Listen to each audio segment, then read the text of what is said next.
Okay, now that we're done, who shovels who? Oh, right. No, I'm What? We switch, yeah. We swing. I want in. I accept. Welcome to Bitch Talk. I'm your host, Erin. And I'm co-host Ange, aka Captain Party. And for more than 11 years, the show has celebrated underrepresented voices in pop culture and beyond. But not in the snore kind of way, which is why our listeners and followers have graciously voted us Best of the Bay, Best Podcast on 48 Hills for 3 years in a row. Three-peat, bitches. If you like what you hear, follow us on Instagram and check out our website, Bitch Talk Podcast, and rate us wherever you listen to podcasts. We're begging you to judge us. When does that ever happen? Oh, you're not going to say anything? What'd I say? Yeah. Yeah. Okay, on that note, on with the show. Clink.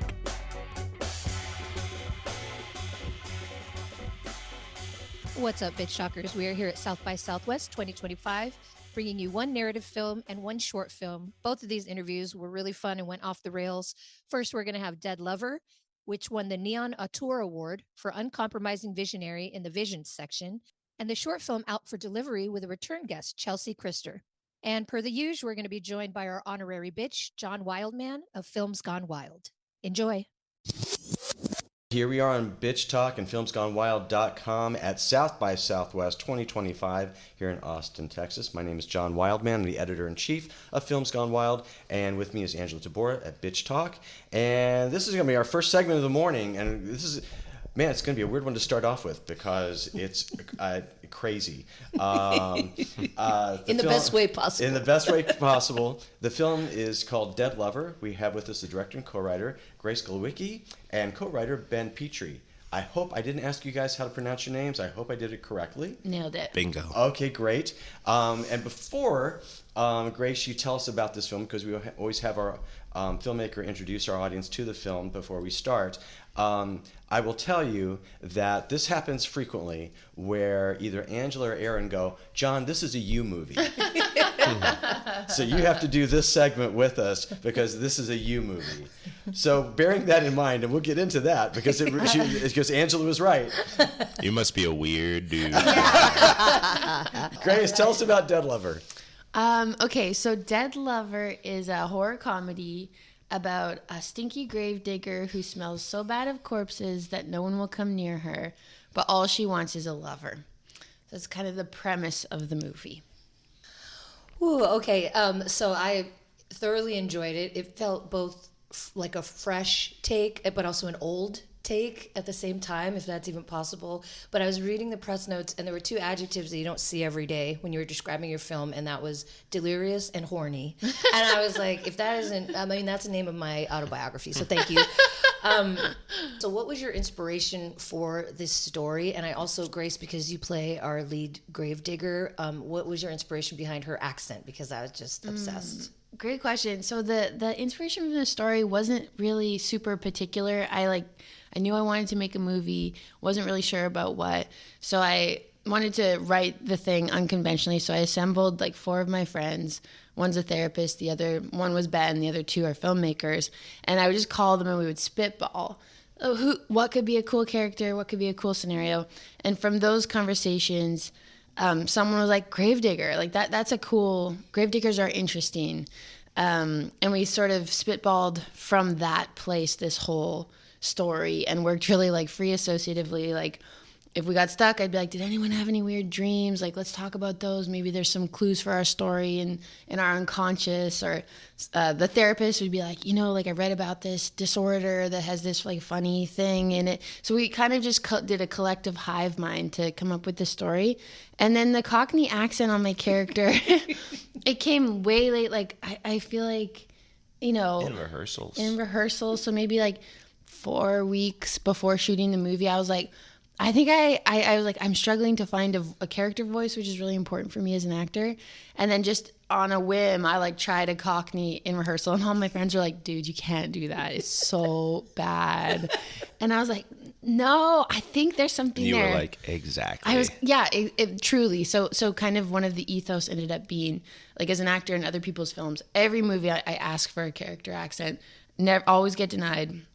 And in this one, I was like, you know what? Let's give into that impulse. I'll do my bad Cockney, and then I spread bad accents around my fellow actors in the film, and we just sort of thought this is fun to be imperfect and to just enjoy the pleasure of speaking in an accent. And now I love it even more. God damn it! And because I co-directed and starred in a short film a few years back, and I had a ridiculous accent in it, and I did not do it because the director said, you shouldn't do that, you don't need that, whatever. And I've always regretted that. Yeah. And I was glad to have his name taken off and have Alan Smithy next to me with it because of that. But there's just so much I love about this. And I was thinking about this as I was driving. This is a movie that Roger Corman would have adopted you over. Because the way it's shot and I want you to talk about the set. I want you to talk about the production design because it looks almost like you just redesigned one little set over and over again in the best way possible, and with the crazy ass costumes and everything, and I also want you to talk about the color design because that is so important, and I'm crazy about color design too. But talk about that aspect of it. Mm-hmm. So basically I was really inspired by like low budget experimental theater. I was always kind of struck by when I would go to a live performance, whether at theater or even like a musician singing or a stand-up, I was always thinking to myself like, man, this is enough visual stimulus for me as an audience member, just watching a human performing in a light. So it kind of came from me believing that could be enough for an audience to hook onto. And then the sort of few production design elements and props and stuff came from watching, like small cabarets, small experimental theater productions where people have really low budgets and yet, do shipwrecks and do these big, the set house is on pieces. fire, these set pieces in the strangest little DIY punky ways, and so I thought that's cool, so let's try to do that. And we had a studio in Toronto, shot the whole thing in the studio, and just basically would set up one set, shoot it out, move to the next. So kind of coming from a love of theater, DIY aesthetic, this kind of thing. And then let's talk about writing, since we have a couple writers here, and Ben, I want to get you in on the action here too, and one thing's like, I know when I court with my ex-wife a lot, and she is always coming to me and saying, you can't just justify it by saying the wizard did it. It has to. She's always on structure. She's always on. And I'm going, this would be a great movie moment. And this would be great. And she's going, but it has to be justified. So she's always the one who's pulling me in to this. And so I would love for the two of you to talk about like who brought what and how the dynamic was in writing, and also was it here's something I wrote, you add to it, or was it that cliche movie thing where you're both trading the keyboard back and forth? What was it like? It was a really unusual and kind of multi-staged writing process. As Grace mentioned, it began with these really freewheeling conversations that were completely unstructured with myself, a therapist, another filmmaker. And she would just get all of us to throw things into the cauldron and keep mixing them until it became a thick enough paste that she could slather that onto a page, and came up with the first couple initial drafts from those conversations on her own. And then there was a period of time where that paste got mounted onto its feet with a couple of collaborators, Lowen Morrow, who is in the film, and then a dancer in Toronto and a clown in Toronto, and the four of them in a rehearsal studio got it up on its feet and workshopped and experimented. And then eventually Grace and I sat down in front of our kitchen table. We had just moved into our new apartment, and we're married. We're married, yes. Oh. Yeah. And we'd been in our place for like a couple of days. We were about 6 weeks out from shooting, and we started actually drafting the screenplay as it currently stands. And we would do that pass back and forth thing. We had this system called a downhill ski, where one of us would do the downhill ski of a scene, which is basically plummeting through the scene with no option to double back and retrace your steps. gravity works in one direction, keep going until you get to the end, and then pass it to the next person, and they could deal with the havoc that you wreaked upon the screenplay and try to structure it into more of a functioning, entertaining scene. Oh my God. Okay. I have so many questions and we have to wrap soon. I have so many follow-ups. So now that I know that you're married, do you keep the shovel in the bedroom or what? Ooh. Where's the shovel? Where's the shovel? Under the bed. Oh! Within arm's reach. Oh my God.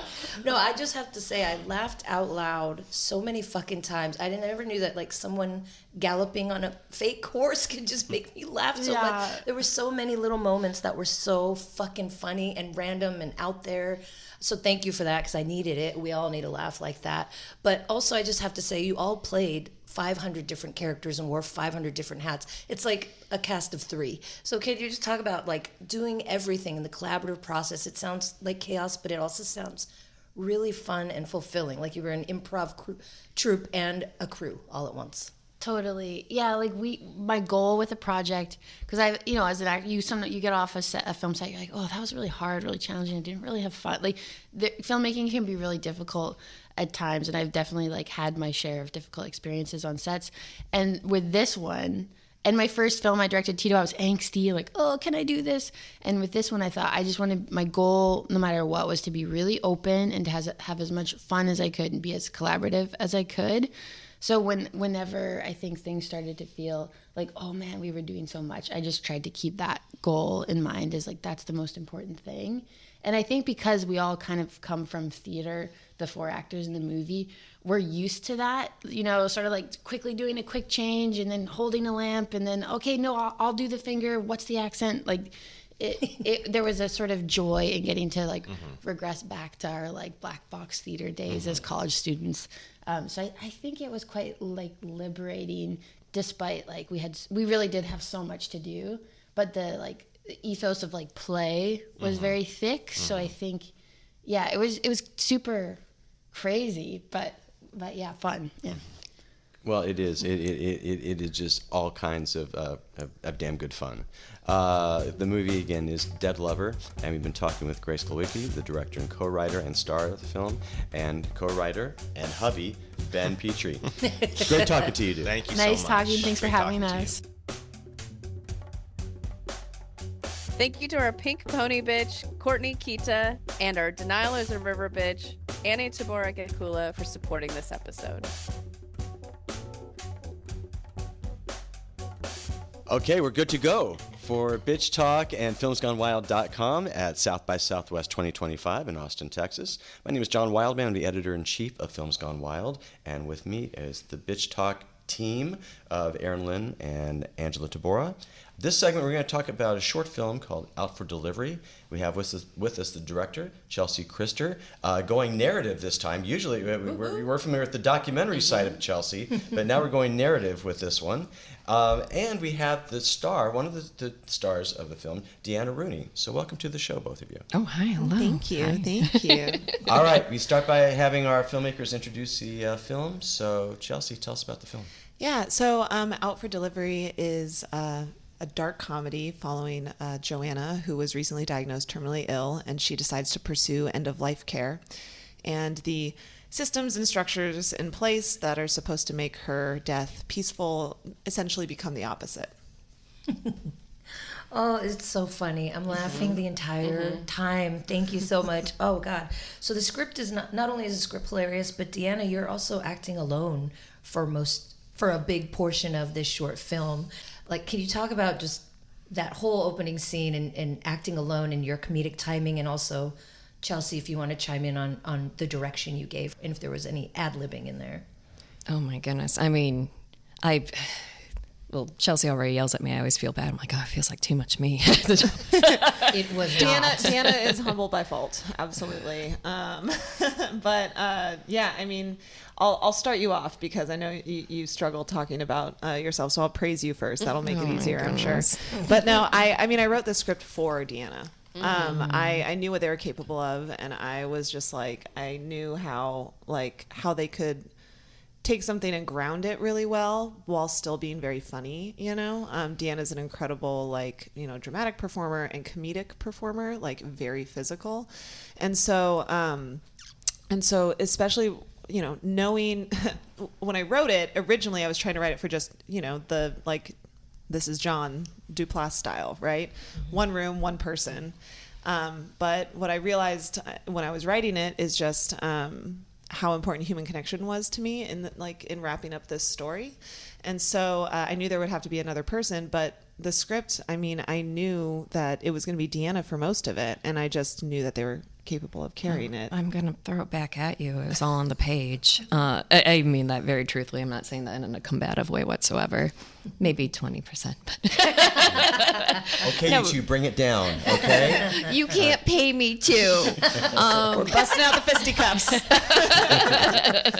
It's a short. Anything goes. No, I mean, genuinely, it was all on the page. Like the script is just so thoughtful and it's. You get so excited when you read something like that, where you're just like, your scene partner is kind of already the script, and that sounds so dumb, and I hate that coming out of my mouth right now. If you say the word your craft once, you're oh my out. gosh! Do not, yeah. Listen, guys. They said that with a pinky up. I would have done too, but I'm so tired, guys.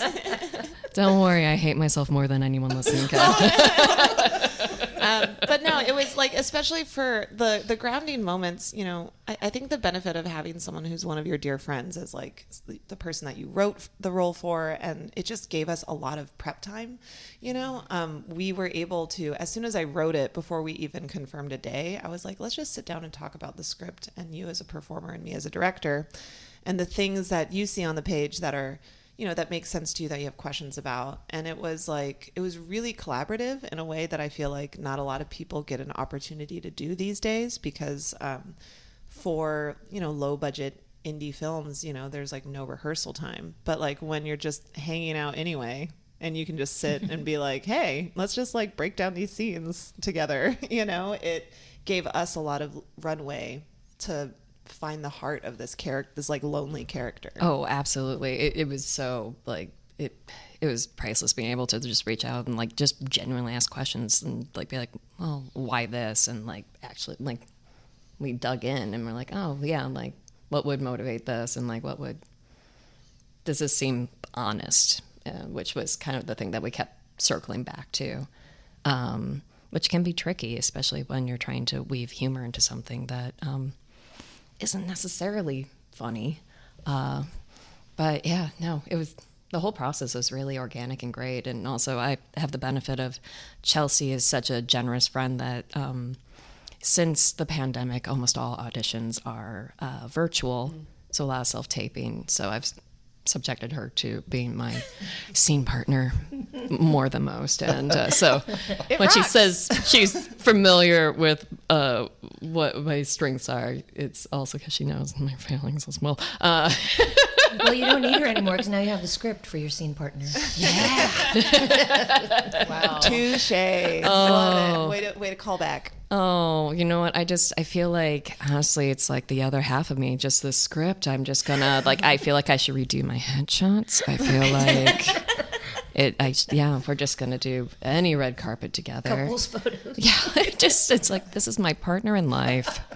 This script. No, I don't know. It was just, it's so, there's the projects you do that you're like, oh, this is like a good professional thing, which this, of course, yeah. But like getting to make things with friends is just like, it's hard to be, that's where I'm so sorry. I feel so inarticulate with this, is just because it's like, oh, I don't know. I was just goofing with friends. Yeah. And we found a lot of really cool stuff together. Mm-hmm. And I feel like genuinely the entire short came together that way. It was kind of like this big hive community thing where it's like we have so many friends that have different strengths, and it's just like, are you free this weekend? Like, I don't know. We have this very casual 17-page script that we're going to shoot in 2 days. Casual. It's not deep at all. There's no meaning, and it's none. We're not talking about. We're going to throw it away. Yeah. Absolutely. Your scene partner. Or your I do want to talk about the story and where the genesis of it, and the feedback you're getting on it? You know, how's it playing? Yeah, I mean, so unfortunately, Out for Delivery is inspired by true events. And I learned of a story of a woman who decided to pursue end-of-life care. And again, just like in the film, because of the pandemic, like these are now accessible by like shipping. And in the true story, the shipping company lost the package completely.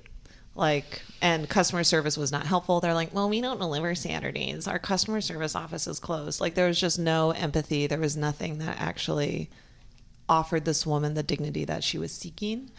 And it was just this, well, I mean, when I heard the story, I chuckled and I was like, whoa, this is the most tragic thing I've ever heard. Why did I find that funny? When I was writing it, it just started to kind of pour out of me, where I just feel this deep-seated frustration with like convenience culture and like, I mean, this like these capitalistic structures that are like, we're making your life easier and better and more convenient. You won't have to lift a finger. You don't have to do a thing. And it's really just, none of it works. It's like usually broken. I would say it has a success rate of about 2%.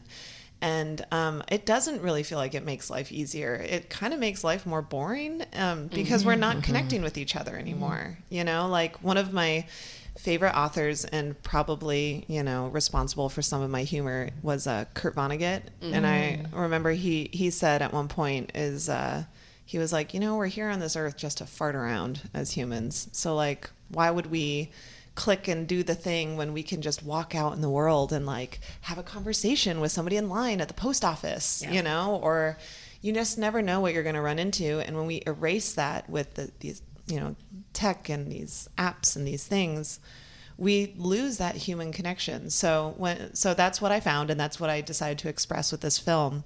And I decided to do it as like a dark comedy because, again, like I found humor in this devastating thing, and I find comedy to be just so unifying. I feel like that's probably why stand-up comics, you know, do what they do instead of go to therapy. Is like, no offense, sorry, stand-up comedians, but it's just true. It's like you're seeking this like connection with other people. When people laugh, they understand. You know that that's inherently an understanding, and it's like a shared experience in a way. So I thought, you know, what better way to connect and try and pull this out of people is like to see where their frustration comes out of it too, and how they relate to it. So yeah, that was the genesis for the story. And what was the second question? What kind of feedback are you getting from audiences? Yeah. And you know, you were at Sundance, now you're at South by, so. I mean, so the feedback has been positive. Right. Like to get into two of the most prestigious film festivals in the world is fucking crazy. And I feel like I'm still grounding myself a bit with it because, you know, I feel like I've been working in this industry for a while, you know, independently. And so to suddenly have something that's being so seen and appreciated is like, it's wild, and it's flattering, and it feels validating. But the response has been interesting. You know, I feel like a lot of people come out being like, I laughed, I cried, you know, I understood, but I also just like, I just found it so funny and relatable. And when people are like, you related to a end of life movie? And it's like, well, it's not about that. I think, you know, there's been a lot of, I think people are trying to project a bit of a political question to me about like access to end of life care, which is like not the impetus of the story. Something that I do believe in. I think, I think end of life care is critical for terminal illness in particular. Yes. But you know, I'm not a politician. I don't know what to say about it. I'm just like, yes, I believe this is true, but this is not a political statement about that. This is more a statement about how, you know, we've grown so disconnected from each other. And I just wish we spent more time providing each other like the dignity and empathy that we need throughout life and death, you know? Absolutely. Yeah.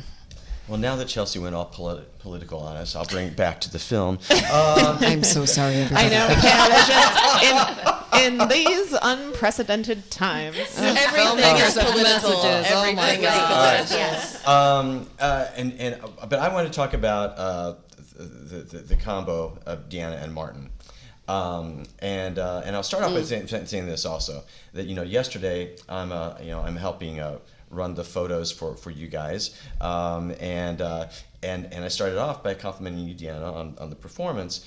And it's funny, like sometimes when you compliment actors, they do the whole "stop it, but please keep it going," but stop it, no, really, no, but keep talking about it. But you were so genuine, and it was almost in your surprise. But you can't see me. I'm writhing right now. Absolutely mortified. They are wilting. But now, all right. But now, here's the wonderful thing about the team up of you and Martin.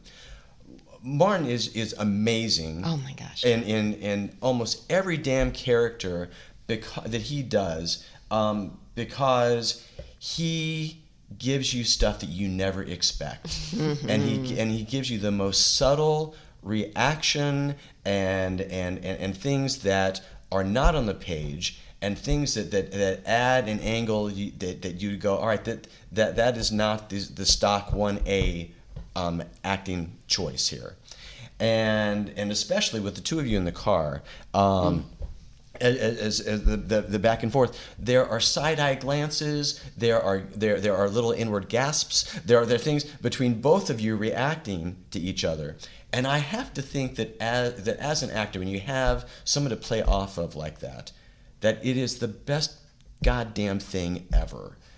So talk about that a little bit. Oh, I mean, you honestly, like, you genuinely can't ask for a better scene partner than Martin. Like, he's so present and so generous, and just, all you have to do is, like, oh God, you guys are putting me in a position to just sound like such, like, a horrible, like, oh, I'm good. I'm not going to do an impression of what I think an actor's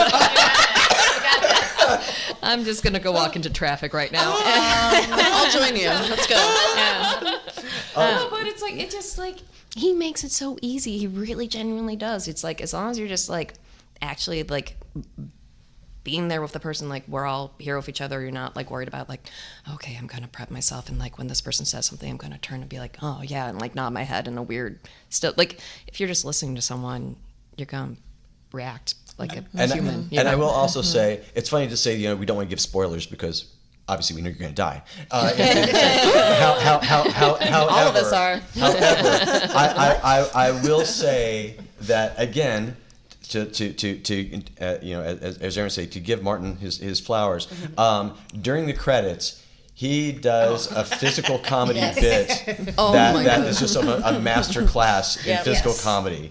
So if you have a chance to watch the movie, just look forward, not only for the film itself, but even the bit during the credits. I'm so glad he didn't injure himself. Was that you? Was that you? I was worried. That was your real body? That was my real body. Yeah. So, and we did 2 takes. We did 2 takes. Okay. The first take happened so fast, so I couldn't use it. It was too fast for the credits. And which was fine. We wanted to feel it out anyway. And then the second take took a bit longer. But it was honestly, to kind of speak to our collaboration and that end tag. I knew I wanted to end with sincerity. I can't help myself, but I wanted it to still be funny. And with that end tag, it was a collaboration between me and Deanna, where it was like, they were like, I know you want to have like a good, sincere roundup, but if there's any opportunity for me to do something very physical, I would really love that chance. And so I was sitting there and I was like, what can I do that would give Deanna a chance to be real floppy and physical? And sure enough, I was like, I always forget to shoot end credit sequences for my films, but not this time. And when I told them the idea, they were like, yes. I just had to try not to laugh during it. Well, again, there's a very good reason this film has played both Sundance and South by. Again, the title of the film is Out for Delivery, and we've been talking to the director, Chelsea Christer, and star of the film, Deanna Rooney. Great having you two here. Oh my gosh, thanks for having us. Thank you. Thank you guys so much. Yay! Thanks for joining us on today's show. You can find more information about this episode in our show notes. If you're missing us, you can visit us at bitchtalkpodcast.com to sign up for our newsletter and buy us a cup of coffee. Did you know we're also on the radio? You can find us at bff.fm. And lastly, rate and subscribe wherever you listen to podcasts. All the cool bitches are doing it. This podcast is a proud member of the BFF.FM podcast network. Learn more at podcast.bff.fm. BFF.FM, best frequencies forever.